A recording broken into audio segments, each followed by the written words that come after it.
Okay, so thanks for the introduction. I learned at this conference my company, Grafana Labs, is better known here as the company that Matt Ryer works for. But it's a great company, not only because Matt Ryer works for them, it's also because they let me work on Prometheus most of the time, which you might have heard about. It's a metrics-based monitoring system, mostly written in Go, so kind of relevant for Gophers, but also relevant to monitor your stuff. I usually give talks about Prometheus. Not today. This is not a talk about Prometheus. It's a talk about how to avoid breaking changes in your Go modules. I use Prometheus as an example for a reasonably popular open source project. So this is, when I rehearsed this talk with the local Go meetup, they said this is the brag slide, right? So Prometheus has many repositories. I'll focus on two. The one is the Prometheus one, which is the Prometheus server. Some people, when they say Prometheus, just mean the Prometheus server. And when they want to start Prometheus on GitHub, they start. So we have 50,000 stars. I mean, it's the only metric that counts, right? GitHub stars. And yeah, pretty good, right? So a lot of people are using this. I will refer to this repository during the talk as the Prometheus repo, although it should be the Prometheus repo or the Prometheus server or whatever, right? And it's an example for a Go module that doesn't want to be a Go module. We'll talk about that. Then in the Go world, GitHub stars are worthless, right? What's important in the Go world is how often is your package being imported, right? And this package is imported 35,000 times. Is that a lot or not? I don't know. FIMT is imported like 8 million times, but it's a standard library package, right? So a very popular non-standard library package is like imported by 100,000 other code paths or whatever. So this is still pretty good. Like it's probably one of the top 20 most used packages. And this is Prometheus client golang. It's the instrumentation library. So this is what you use to instrument your Go code for Prometheus. I have maintained this for many years, and I have handed it off, I don't know, 2 years ago to Kemal and Bartek. Kemal is also in Berlin. I don't know if he's somewhere at the conference. No? I don't know. And Bartek, I'll mention him later in this talk. So yeah, that was kind of a relief because it's kind of, with great popularity comes great responsibility. It was kind of hard to know, even if you do some obscure changes, they probably break some of those 35,000 imports. And you run into this weird thing where you start to be scared to change and then you slow down your development, but that shouldn't happen, right? So, many lessons learned, maintaining this, many mistakes made, and I thought I give a talk and summarize a few of those lessons.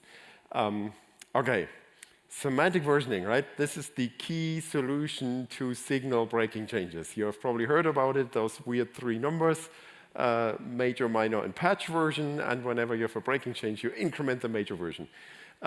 Ironically, semantic versioning is also versioned with semantic versioning, so they are at version 2. So version 1 of semantic versioning was incompatible with version 2. This is how they call it, right? When you make incompatible API changes, you increase the major version number, which leaves us with 2 questions. What is an incompatible change?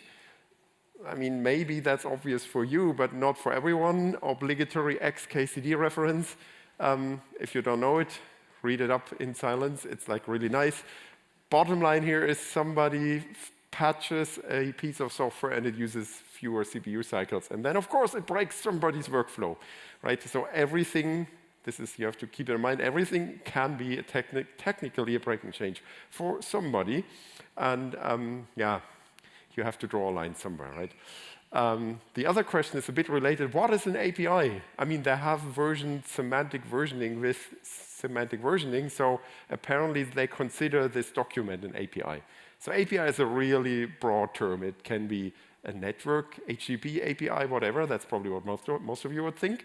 But it could also be config files, how a CLI works, how on-disk formats are laid out, how a network protocol works, even a language spec, right? Go has also semantic versioning. We are still at Go 1 because everything is compatible. But if we had a breaking change in Go, we would call it Go 2. And people talked about Go 2 in the past, right? There's a human API, which we call user interface, I guess. If that changes in weird ways, it might be a breaking change. And yeah, I mean, generally, behavior of all kinds. By documenting what the API is that you're versioning, you are also answering the question, what is a breaking change? You probably don't document that the CPU cycle consumption of this function is part of the API. So that person in the XKCD cartoon might have been wrong.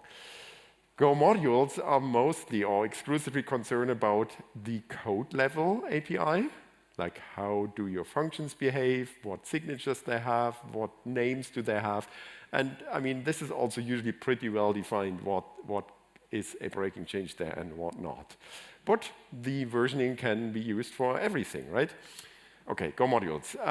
They double down on semantic versioning, which is good, right? So they even recycled Git tags that people applied to certain commits. They said, this is version 2.42.0 of Prometheus. So we tag it with v2.42.0. Great, right? So Go modules comes along and says, oh, I see a semantic versioning tag. This is the version of this Go module, right? Just that when we did this in Prometheus, we versioned the product Prometheus, right? We versioned how PromQL behaves, we versioned how the HTTP API of Prometheus works and how the disk format works and everything, right? But not code level API. We never intended that like Prometheus is a Go module. But if you use Go modules, you become a Go module. It's kind of, I mean, there are many things that you might criticize about Go modules. I don't want to take a position on those, but there's this weird thing that people may perhaps miss, that you cannot use a Go module without becoming a Go module. So people came along and said, oh, there's Prometheus. It has a lot of interesting code. I better use it. And they used like mixed and matched packages from the Prometheus code base and thought it's version 2.42.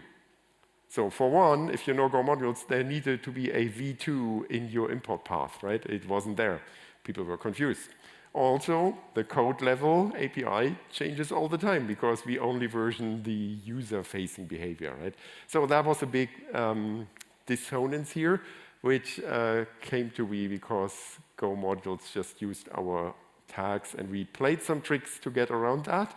And I wanted to explain all those tricks in this talk, but I realized it's so weird that it would take the whole talk. Also, it might not be very relevant if you start a repository new and you don't want to version the code level. You can use like differently formatted tags for your product version and VXYZ tags for your Go module version. Like there are ways out of that you don't suffer.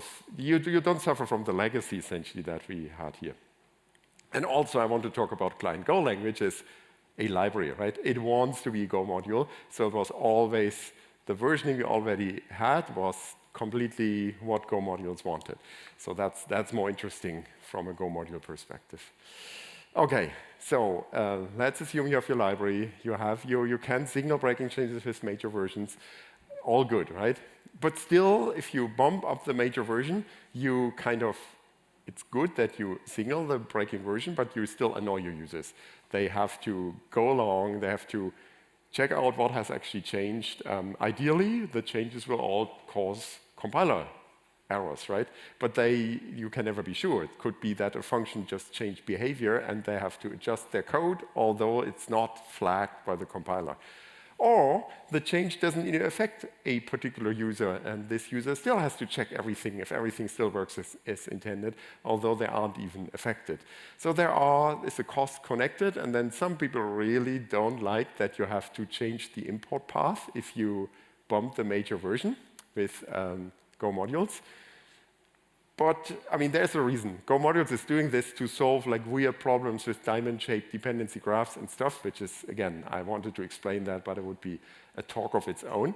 So there's a reason why Go module is doing that, but there's some friction, right? People kind of shy away from bumping the major version, and if they don't bump the major version, they cannot do breaking changes, so they kind of start to postpone new features. And clearly, I'm guilty as charged, because we have a whole bunch of issues in the client Golang repository. It's all marked, this is for v2. It requires a breaking change, and we won't bump the major version just for this tiny new feature. We will just pile them all up, and then we do a big bang release, v2, with all the new shiny features. And the v2 never happened, right? It's still at version 1 dot something. So it's kind of, this is a trap. You kind of Either you just embrace it and you bump the major version, or you find ways adding those features without a breaking change. And Go itself is a super nice study. Go itself as a language and the Go standard library. They have never bumped the major version, right? We are still at Go 1, and all the old code still runs with the current standard library.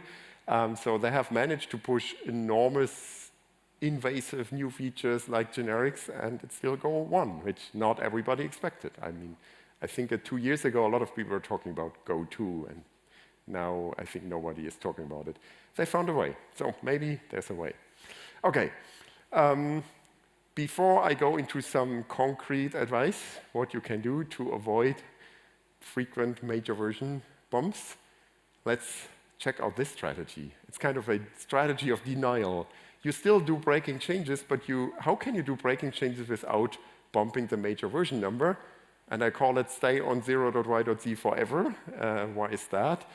There is a stipulation in the Semware spec, which is major version 0 is for initial development. Anything may change at any time. The public API should not be considered stable. Yay! So we just mark it as version 0, and we can do whatever we want. Of course, that's abuse of this spec. Initial development means initial development. If I say stay on version 0 forever, it's a contradiction. Forever is not initial. But yeah, many people are doing this. They should arguably then not use semantic versioning at all, but their excuse is Go modules forces them. If you're Go module will just give you a version number, even if it has like incompatible somewhere in the version string. It will be considered a version 0, right? Okay, I mean, I don't really want to endorse that, but to be fair, if you be really careful and every breaking change is what I call loud, changes like creates a compiler error, then the users they will notice and they have to consciously adjust, right? So you could make an argument this is actually okay. And we kind of went that way in the early days of Go. I mean, maybe it wasn't good days, I don't know. But yeah, be prepared. Some people are doing this. It's horrible for this diamond-shaped dependency graphs. I think it's totally legitimate if you're in this situation where you have a repository that has to be a Go module, but it's not meant as a library. So you don't want to block users from using it, which you could. We will talk about this in a second. You still want users, if they really want to, they can use your code and import your Go module, but you don't want to give guarantees that you will keep the code level API stable. And then I think the 0.y.z is precisely the right signal. And we kind of did something in Prometheus with tricks because we had the old version numbers, but yeah, as said, this will be another talk. Okay, just to prove that it's real, I took the Go mod file of a reasonably complex open source repository. Guess what? Prometheus. And I looked at the Go mod files. It has 181 dependencies, direct or indirect.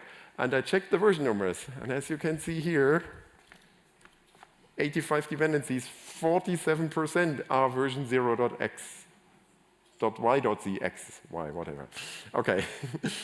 So, I mean, this is the monitoring system that, like, essentially the world depends on. And apparently 85 of the, 47% of the dependencies are in initial development. Probably not, right? It's probably pretty mature software. They just decided to not ever go beyond version 0. But then some people, they said, okay, we guarantee stability. We are fine with that. We go to version 1, guarantee stability, 42%.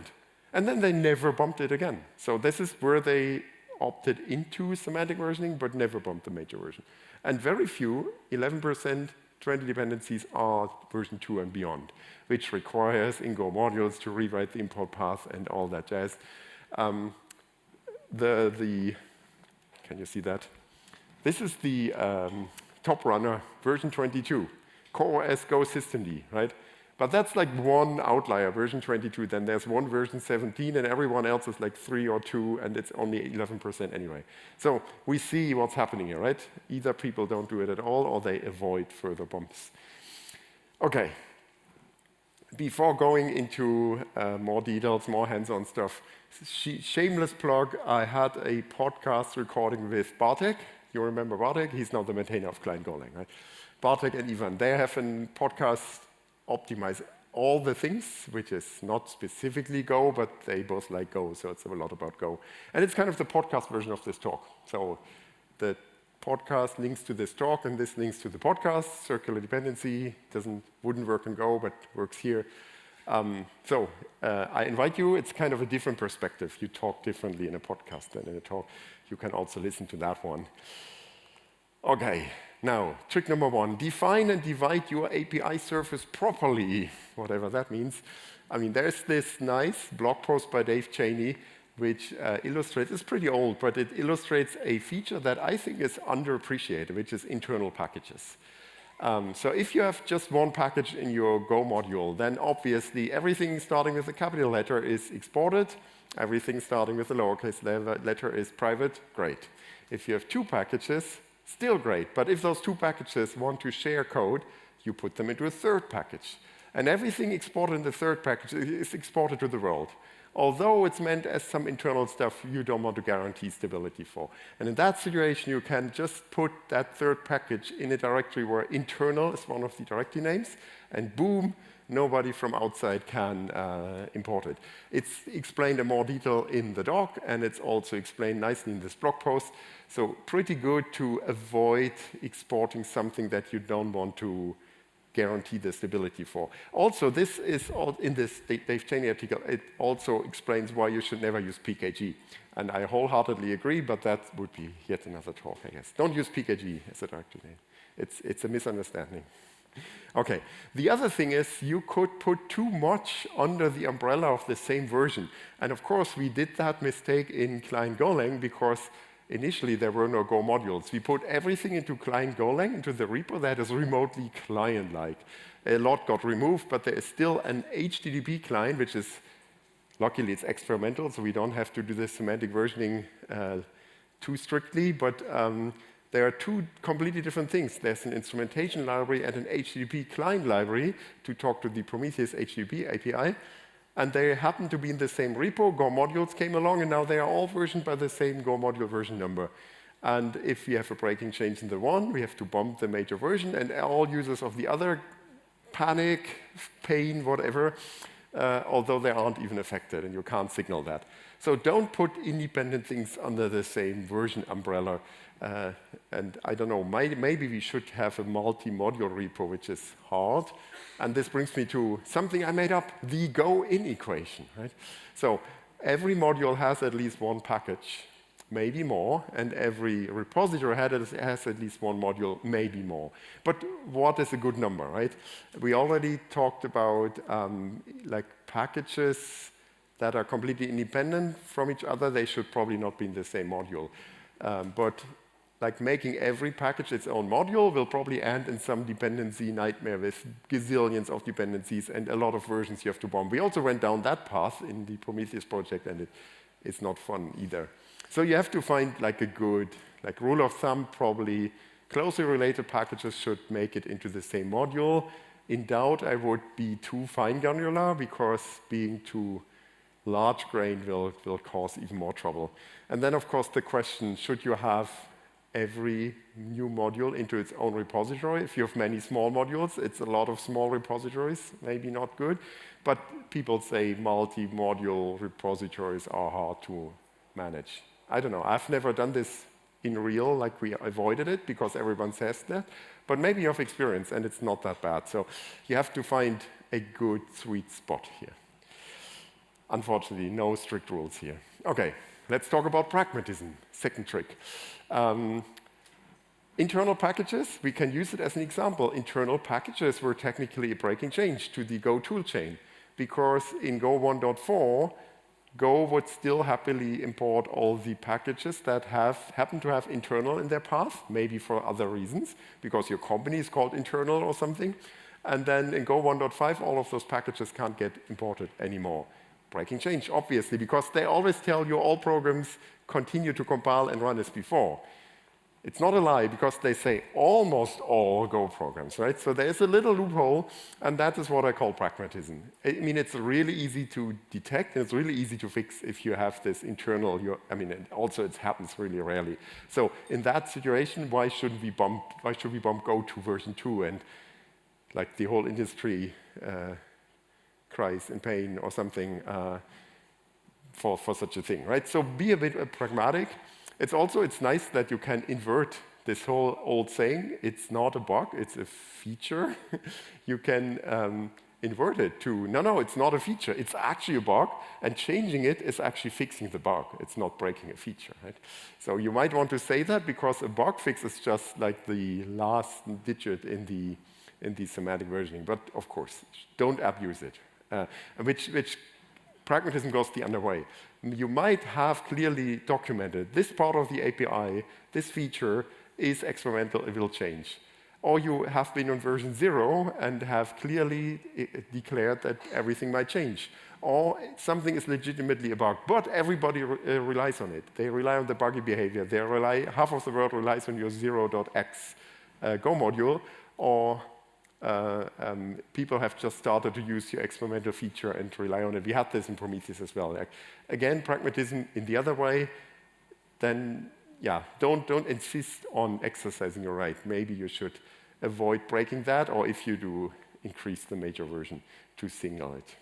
Okay, now let's go to interface upgrades. That's what I promised in the abstract. It sounds really spacey, right? And it's not really originally something meant to avoid breaking changes. The most famous or infamous application is probably in the HTTP package. There's a response writer, which has a very fat and rich interface, arguably bad design pattern in Go, but sometimes it's necessary. But even this big and fat interface isn't enough, because some response writers can flush, but some don't. So the interface doesn't have a flush method, but there is a flusher interface. And then you can do this type assertion. So you can maybe flush, then you can ask the response writer, are you maybe a flusher? If yes, if okay, type assertion, right? You can call flush. And that's called an interface upgrade. That exists with other interfaces, hijacker, pusher, close notifier, and it's really meant because it's a deliberate choice. Response writers can have different capabilities, and in that way you can ask them. It's nice, right? But you can check that some of these new interfaces got added later, in later Go versions. So we now have response writers that suddenly in Go 1.8 might also be able to push, and it's not a breaking change via the interface upgrade, right? And that's where the trick happens. We have this in client Golang as well. We have a counter interface, which is, if you want to count something in a metric, you can increment stuff, you can add a number, even different from one. It has embedded interfaces, which is, again, bad, too fat. This interface is too fat, but it was written long ago, and I was still young and didn't understand Go. But then this worked for a long time. Then a new hotness happened, exemplars. If you are into this whole monitoring business, you know about exemplars. It's essentially you attach some kind of event or trace ID to an increment of the counter. So later you can track down what trace in my distributed tracing system actually incremented this counter at this time. And we needed a new method, add with exemplar. Too bad, if you add a method to an interface, it's a completely new interface, it's a breaking change. So we had to create a new interface similar to the flusher. We called it exemplar adder. And then we said from that version on, the new counter function will return a counter that will always implement the exemplar adder. So we don't even need the OK thing. We can just say counter.prometheus exemplar adder, and then we can run add with exemplar. In that way, we kind of changed the interface without changing the interface. So we avoided the breaking change at the cost of this cruft, right? OK, it's kind of a trade-off, I guess. But yeah, changing the counter interface would probably have upset a bunch of people in the universe. The problem here is it was all, we could have avoided all of that by following a simple design principle, which I really like. It's not always applicable, but it's more often applicable than people think. And I think it should be a Go proverb. It's except interfaces return structs. It's not a Go proverb. But it was also, I think it was coined in this form only in 2016 by Jack Lindermuth. This is the result of my archaeology. If you know an earlier reference, let me know. This is a Medium article. And I think the idea behind it is baked into Go interfaces. It's just that this was the first time somebody put it nicely into a sentence. So what does that mean? No, this is first my excuse. So you see, this is the commit that created this new counter function in 2014 by me. And in 2016, the article came out. So it's my excuse why I didn't understand Go back then. I mean, yeah, I should have. I was still, like many of us, in this mindset, interfaces like a Java interface, which is partially, it can have this, can do it, but it's not really what Go interfaces should be. So now imagine, this is like imaginary code that I didn't have a count. There's still a counter interface, but now I have a counter collector, which is a struct, and I let the new counter function return a struct. I can totally add this method, add with exemplar, to this struct. It's not a breaking change. You can always add more methods to a struct. Nobody will be upset about that. And the cool thing, and this is the hotness and coolness at the same time of Go interfaces, this counter collector implements the old counter interface, implements the new adder with exemplar interface because it's implicit, right? So you return a struct. It still implements all the interfaces, so everyone who wants to accept an interface implementing exactly the increment method can still just accept the counter interface, and nobody ever breaks if you add new methods. And we should have followed that advice in the early days and would have avoided all this jumping through hoops. Okay, accept interfaces, return structs. That's my final message here. We are out of time, and I thank you for your attention.